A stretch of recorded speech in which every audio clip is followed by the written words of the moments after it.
It's a beautiful morning in the South City neighborhood of Soulard. As parents drive up to drop off their children at the private Soulard school, they're greeted by another parent and mother of three, Elizabeth Gavin. Bye, Wes. Bye, Mom. Once inside, hugs goodbye are given, jackets are hung, And let me see this picture you got. I got to take that home to Mommy. and shoes? Kick them off. They're not mandatory. See, we told you things were a little different here. 83% of our budget is spent on teacher salaries and benefits, and the other is just on anything else that we need. So it was part of just kind of making our carpets last longer, keeping our school clean, but it also creates that home-like feel. So while the kids shed their shoes, teacher Lee Hahn takes the family-like atmosphere a step further.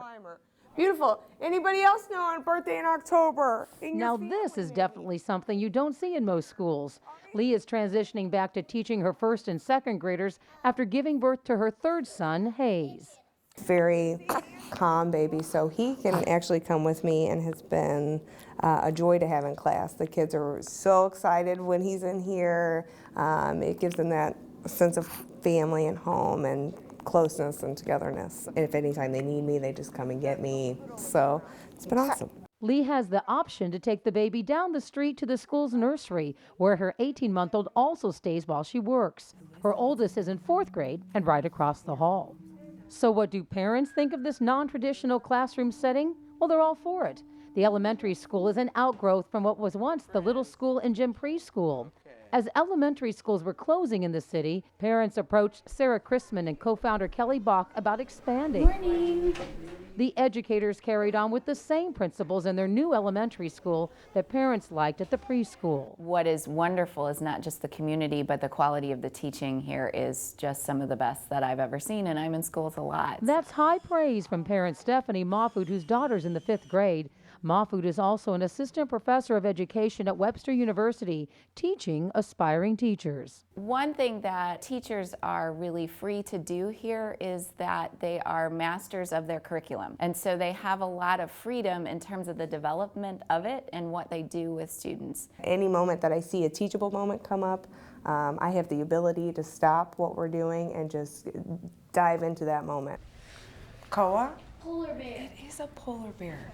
During my visit, a group of prospective teachers from Principia College in Elsa, Illinois, came by to observe the school's innovative model.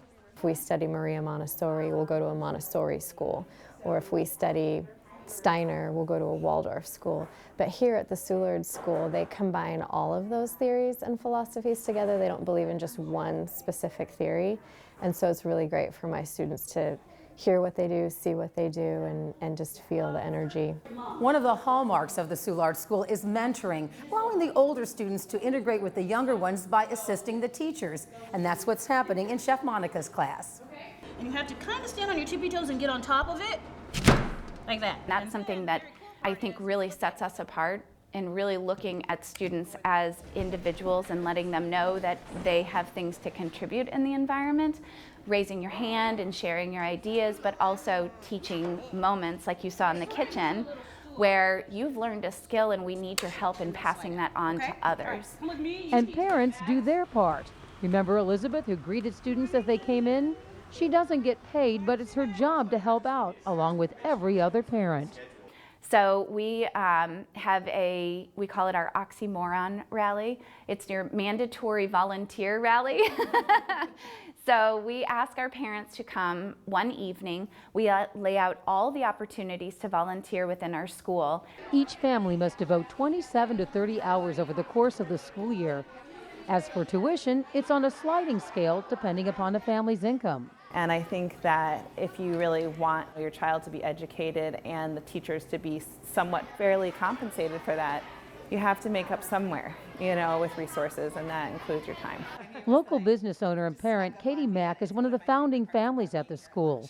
Her 16-year-old son was in the first graduating class. I've worked lunches consistently because lunch is really important to have a steady base of parent volunteers in the kitchen in order to pull off this kind of culinary program. The school could get funding if it became a charter school, but that would take its beloved family-style meals off the table. Each teacher joins their students at the class lunch table, creating a more intimate environment. Do you ever make your own hummus? My mom does. do research in education, and so when I put my researcher hat on, I often think and pull apart what exactly is it that makes this place so wonderful. And it really has to do with the mutual respect and the trust that we all have in each other. And while the kids are busy being kids, the school can now quiet its early critics who thought the school was too touchy-feely. We don't do standardized testing here, but when they are tested in those schools, they're testing in the 80th and 90th percentile. So we're not teaching to a test, we're teaching to Common Core curriculum. A curriculum that centers around mutual respect that keeps the family at home and the family at school connected. And remember that December is the end. Give yourself a pat on the back. That was much better that time.